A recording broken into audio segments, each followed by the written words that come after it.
মাননীয় প্রধানমন্ত্রী এই পর্যন্ত সংসদে দাঁড়াইয়া আমি যতগুলা কথা বলছি আমি এখানে সবার সামনে বলতে পারি না।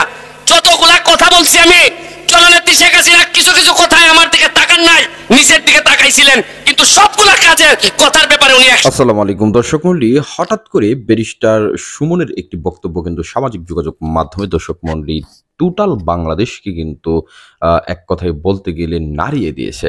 যেখানে সংসদে দাঁড়িয়ে ব্যারিস্টার সুমনের বক্তব্যটি এক কথায় বলতে গেলে সামাজিক যোগাযোগ মাধ্যমে ঝড় তুলেছে। দর্শক মণ্ডলী কথা না বাড়িয়ে তার সম্পূর্ণ বক্তব্যটি আপনাদের সামনে তুলে ধরছি এবং পরবর্তীতে আরো কিছু গুরুত্বপূর্ণ তথ্য কিন্তু আপনাদের সামনে তুলে ধরা হবে।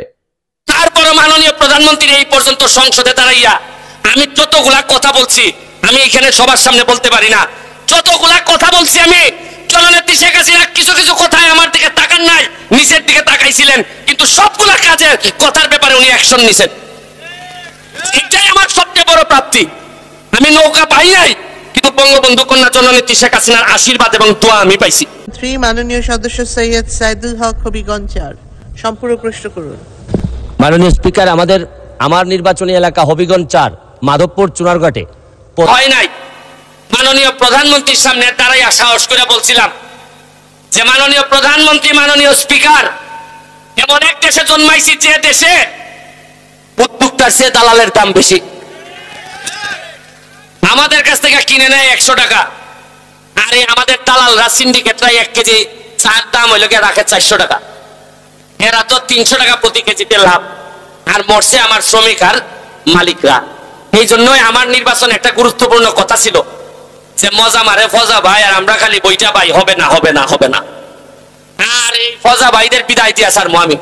আরে আর যাই করি মরার আগে ৪ বছর তো আর এমপি আছি, এরপরে বিদায় করে দিয়েন ৪ বছরেই ৪০ বছরের ডাক ডাকাই সারমো আমি কইয়া দিলাম আপনাদেরকে। আরে ঘোষণা তো দিছি সম্পদ বানাবো না, ঘোষণা দিছি যে আজকে সিএনজি মালিকদেরকে, শ্রমিকদেরকে আজকে আপনাদের আগে এদের জন্য প্রোগ্রাম করে আসছি। গত ৪০ বছরে আমাদের এলাকায় সিএনজিদের জন্য একটা স্ট্যান্ড করা হয় নাই। আমি এমপি হওয়ার পর মাত্র ৪ মাসের ব্যবধানে ২টা স্ট্যান্ড বানাই দিছি। এরা জীবনে চিন্তা করতে পারে নাই যে যখনই যারে বলছে, এরা বলছে যে আরে জায়গা তো নাই বাজারে। তা আমি পাইলাম কই? মানে সবাই নিজের নিয়ে এত ব্যস্ত।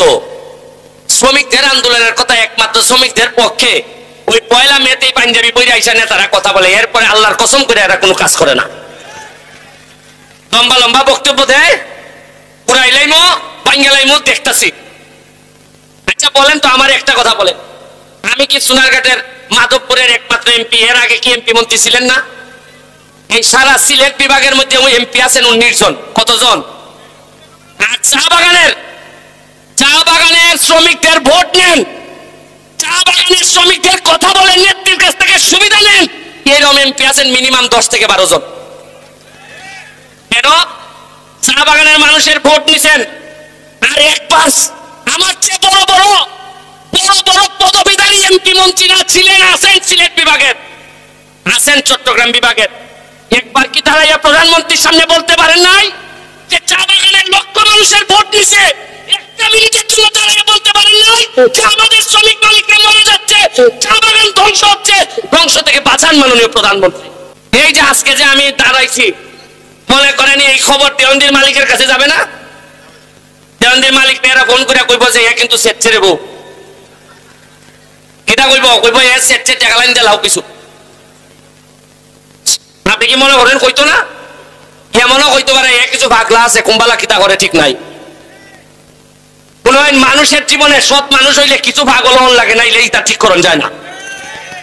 কিছু আধা ভাগল না হইলে এমন ভাবে বাটপার হলাইছো নি, তারে ঠিক করতে গেলে আমার মতো কিছু আধা ভাগল লাগবো এখন দেশের মধ্যে।